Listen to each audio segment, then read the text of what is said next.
Hello friend, I Ajay Singh, your chemistry teacher. आज मैं आपको ये आपके बीच डिस्कस करने जा रहा हूँ to balance chemical equation by electron ion method in acidic medium. जैसा कि आप जानते होंगे, रिएक्शन सबसे पहला जानना है कि इनऑर्गेनिक रिएक्शन होती है एक्वस मीडियम में। Aqueous medium, in aqueous medium, इसका मतलब हो गया कि जैसे NaCl है, सोडियम क्लोराइड, इसको जब तक आप वाटर में नहीं मिलाएंगे तो यह आयन में कन्वर्ट होगा ही नहीं, मतलब यह रिएक्शन होगी नहीं। दूसरी बात और है कि यह मीडियम जिस चीज रिएक्शन जब हो रही है, केमिकल रिएक्शन, तो उसका मीडियम क्या है, वो इन प्रेजेंस ऑफ एसिड या प्रेजेंस ऑफ बेस। अगर मान लीजिए कि H2SO4 के सॉल्यूशन में कोई रिएक्शन हो रही है, इसको बोलेंगे reaction taking place in acidic medium, वही उसका मीडियम कहलाता है। दूसरी बात, अगर यहाँ पर बेस होता, यहाँ पर NaOH का एक सॉल्यूशन है और इसमें कोई रिएक्शन हम करवा रहे हैं, तो इसको बोलते हैं बेसिक मीडियम। तो सब में अलग अलग ढंग से ऑक्सीजन को बैलेंस करना है, हाइड्रोजन को बैलेंस करना है। तो उसी में से मेरा है एसिडिक मीडियम में केमिकल रिएक्शन को बैलेंस करना। सबसे पहला है, एक रिएक्शन आपको दिया जा रहा है कि dichromate ion Cr2O7-2 react with ferrous iron Fe+2 in acidic medium. Acidic medium मान लीजिए कि H2SO4 के सॉल्यूशन में है, acidic medium form ferric ion Fe+3 and chromium ion. बस यह आपको दिया हुआ है और इसको एसिडिक मीडियम में आप कैसे बैलेंस करेंगे, आज मैं आपको यह विश्वास दिलाता हूं कि आज आप अच्छी तरह से सीख लेंगे और बहुत सिंपल वे में सीखेंगे, जो भूलेंगे नहीं। देखिए, सबसे पहले ऐसे इक्वेशन को, रिएक्शन को 2 हाफ पार्ट में डिवाइड करना है। 2 विभिन्न पार्टों में डिवाइड करेंगे। इसको बोलते हैं first half part, first half reaction, first half reaction. तो फर्स्ट हाफ में आपका है, यह देखिए ये प्रोडक्ट ये है और इससे बन रहा है यहाँ, ये हो गया Cr2O7-2 एरोसाइन। यह जो फॉर्म किया वही लिखना है Cr+3। यह मेरा हो गया first half equation.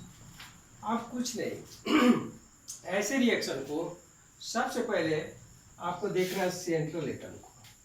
Central atom reactant side chromium है और क्रोमियम एटम रिएक्टेंट साइड, मतलब इधर जिसको LHS भी बोल सकते हैं, यह है 2। Product side chromium ion only 1 है। तो सेंट्रल एटम को बैलेंस करने के लिए सबसे पहले उसको प्रोडक्ट साइड 2 से मल्टीप्लाई कर दिए, तो यह बैलेंस हो गया।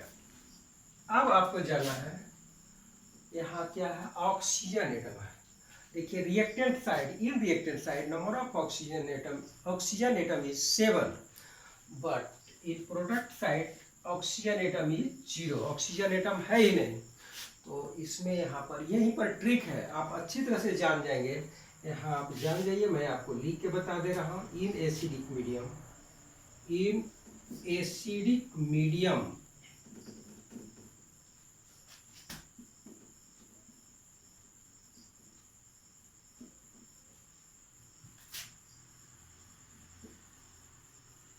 to balance oxygen atom, we should add equal number of H2O in opposite side and equal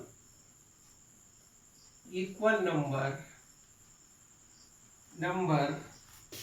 of H2O मतलब वाटर in डिफिशियंट साइड, जिधर ऑक्सीजन की कमी है उधर उतना वाटर मॉलिक्यूल ऐड कर देंगे, and double of in deficient side and double of it मतलब जितना H2O आप अपोजिट साइड ऐड कर रहे हैं उसका दुगना H प्लस आयन, इसको हाइड्रोनियम आयन बोलते हैं, H plus ion should add in same side. इसका मतलब हो गया, आप समझें कि जिधर ऑक्सीजन जितना ज़्यादा है उसको बैलेंस, एक ऑक्सीजन एटम को बैलेंस करने के लिए उसके बदले अपोजिट साइड जिधर ऑक्सीजन नहीं है उतना ही H2O ऐड करेंगे। तो यहाँ पर है 7 ऑक्सीजन एटम, तो यहाँ पर देंगे 7 H2O, कुछ नहीं, यहाँ होने प्रॉब्लम होना चाहिए।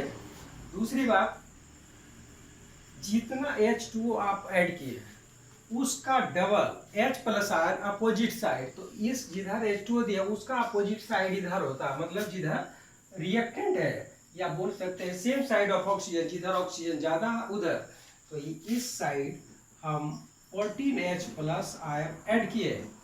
अब आप देखेंगे कि chromium atom, number of chromium atom in reactant side are equal to number of chromium atom in product side. Okay, दूसरी बात, number of oxygen atom in reactant side are 7, number of oxygen atom in product side are also 7. That means oxygen atom and chromium atom be balanced in both sides of the reaction. But now we have to see number of hydrogen atom in product side 14.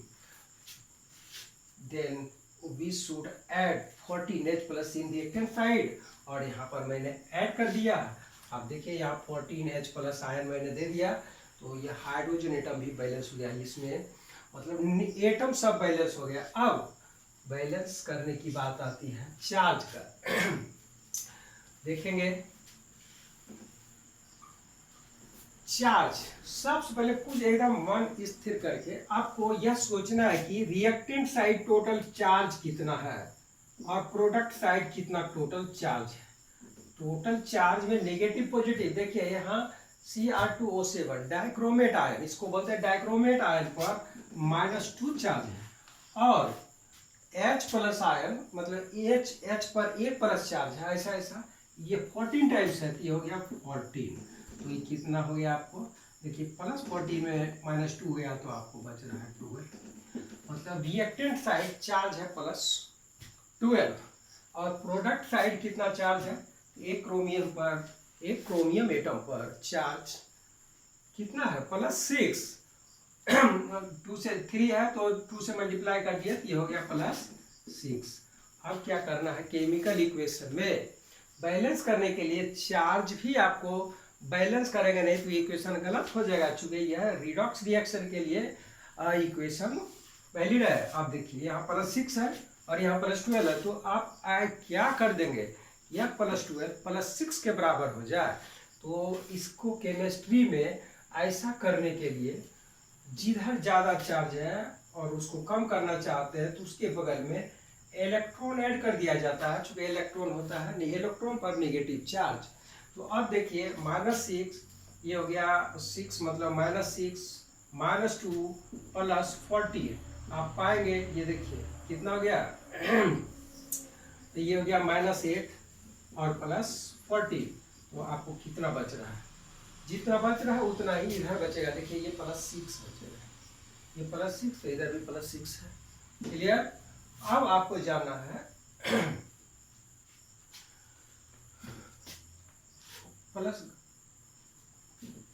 देखिए यहाँ 12 बच रहा है, 12 कितना बच रहा है 12, और टोटल चार्ज है 12, और इधर टोटल चार्ज कितना है +6, तो +6 को इसमें कितना इलेक्ट्रॉन करेंगे तो प्लस, ठीक है ये हो गया।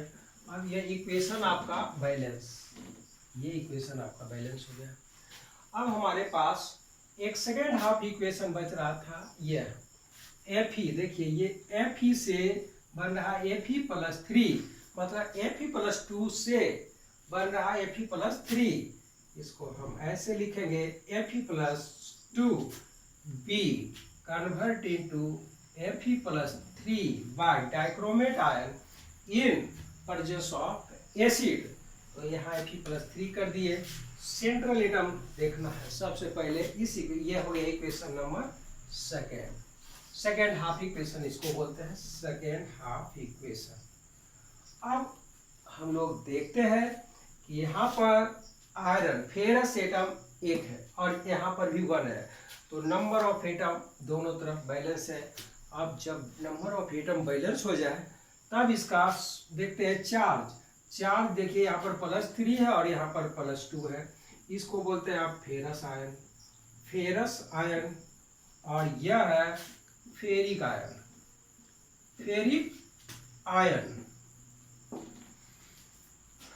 Dear friend, now we should balance charge. तो आपको मैंने बताया कि जितना चार्ज इधर है उतना चार्ज इधर होना चाहिए।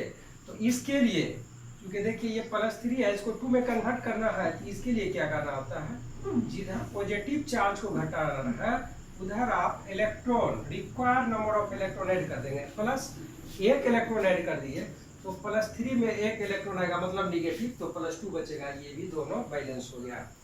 आप क्या देखना है चूंकि यह होता है, इस इक्वेशन के लिए एक वर्ड याद रखेंगे, LEO GER loss of electron oxidation, gain of electron reduction. तो जितना इलेक्ट्रॉन लॉस होता है रिएक्शन में, वही दूसरे रिएक्शन में गेन होता है, एक का रिडक्शन दूसरे का ऑक्सीडेशन।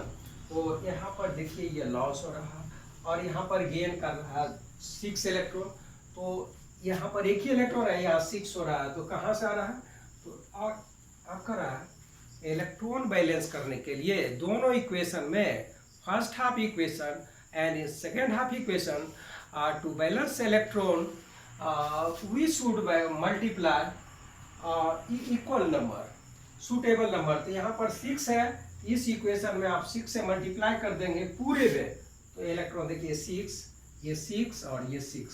अब क्या करना है, दोनों इक्वेशन को हम ऐड करेंगे, ये 6 इलेक्ट्रॉन कट गया और ये भी 6 कैंसिल हो गया। चलिए आगे, अब यह हो गया Cr2O7 - 2 + 6 Fe+2 मतलब 6 फेरस आयन, और ये हो गया 14H plus ion, hydronium ion, और एरो साइन ये बच रहा 6 Fe+3 ferric ion and chromium ion 2Cr+3 plus 7H2O।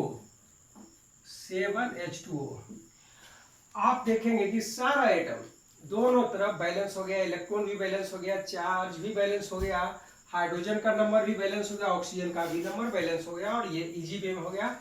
इस मेथड से रिएक्शन बैलेंस करने की क्रिया को हम बोलते हैं to balance chemical equation by ion electron method, electron ion method in acidic medium.